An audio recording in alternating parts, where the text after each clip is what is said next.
Hey everybody, thanks for watching. Well, I'll never get the images out of my mind. Like you, I was appalled when I watched the video of George Floyd, who, despite his pleas for mercy, was brutalized to the point of death by officers sworn to uphold the law, sworn to protect people just like George, just like you, just like me. What I saw was disgusting, horrific. It was unjust. It was wrong, unequivocally. And in the aftermath, what I heard spoken by a lot of people, many of them Christians, was this phrase: we have to be better. We're better than this. I heard that same phrase later when cities around our nation began to burn, when peaceful protests morphed into violent riots, when there was looting run amok. That same phrase surfaced again. We're better than this. And then later, when in anger, keyboard warriors went to their computers and they started typing out some very vitriolic and emotional language that really only served to fan the flames, that same plea, that same call was heard: we're better than this. Are we? Are we better than this? Can we actually be better? Are we better than to give in to our most base emotional responses? Is that possible? You see, God's original design for us was not simply to be better. It was to be righteous. You and I, we were not ever meant to know evil. We weren't even to be aware of it. Man was created perfect. He was created in innocence. And God's initial approach to man was to govern him according to that innocence. We would never have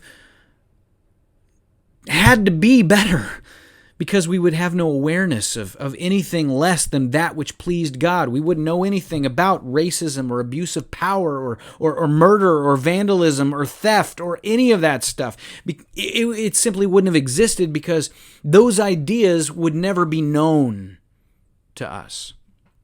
There's some things that you're not meant to know.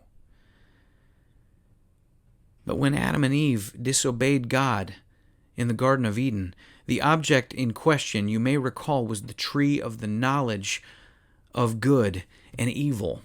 They were commanded to abstain from that tree by God. It was in their best interest. It was for their own good and, as it turns out, our own good for them to abstain from it.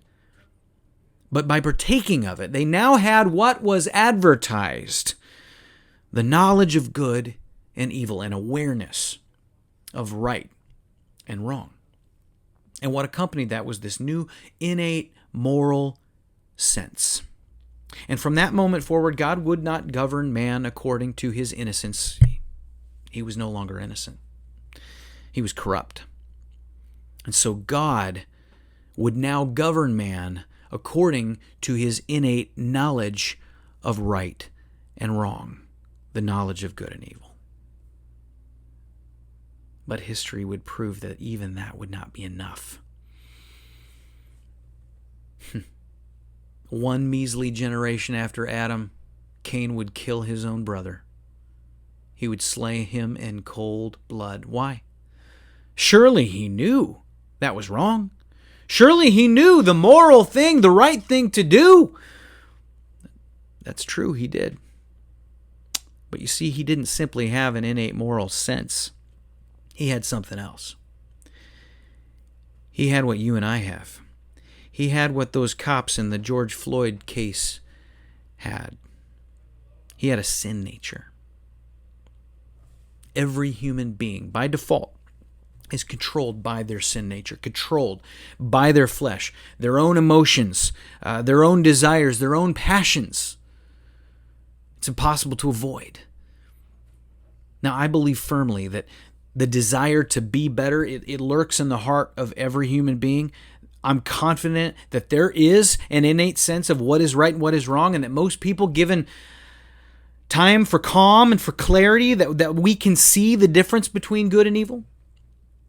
But can we really expect that based on that understanding alone, that there's a point, if we just will ourselves there, if we just take a breath, that there will be a convergence? That there's going to be a moment in history where we're going to achieve some form of utopia, where we're going to live in a world devoid of all of these problems? It's not going to happen. It's not going to happen, and not because we don't want it to happen.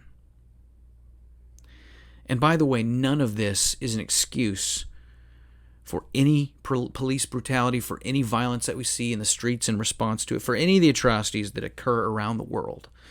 It's all wrong. None of it is justified. But we have to understand that the underlying reason that men perpetrate evil is because of our fallen nature and rebellion to the author of good. So what's the solution? We just throw up our hands and give up? The starting point is the gospel. That's why we have to get the gospel right. The gospel can't simply be a social justice message. It can't simply be a message about equality. It can't simply be a message about love God and love one another. Treat one another with equity. That can't be all that the gospel is, because we already know those things. To love God and love each other is not something that man is able to do in his unregenerate form. What we need is a new nature. And only when the true gospel is preached and received will any meaningful change ever occur in the hearts of individual human beings. And that's where it has to begin. It has to begin in individuals.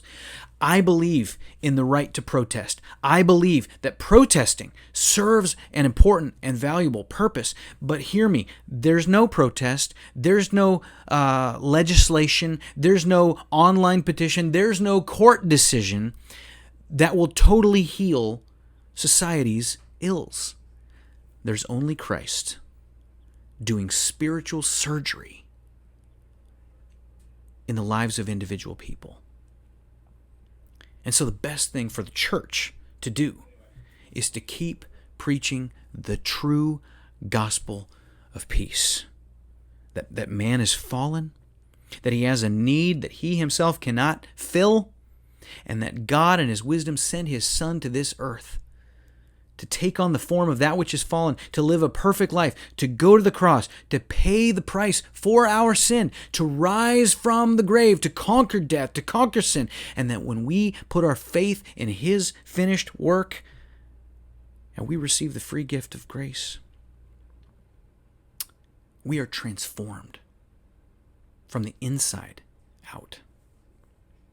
And by implication, the true gospel, when it's received, it dictates that we are to love each other. In our new transformed nature from the inside out, we can be kind. We can show equity. We can see one another as beloved creations of God. This side of heaven, there will be no utopia. It's a dark, fallen world where brother kills brother. But we who know Christ, we have to follow his Spirit. We have to proclaim the gospel. We have to effect change by living out his love. Because God's purpose is not for us simply to be better. It's to be like Jesus. Thanks for watching. I hope you subscribe. We'll see you next time.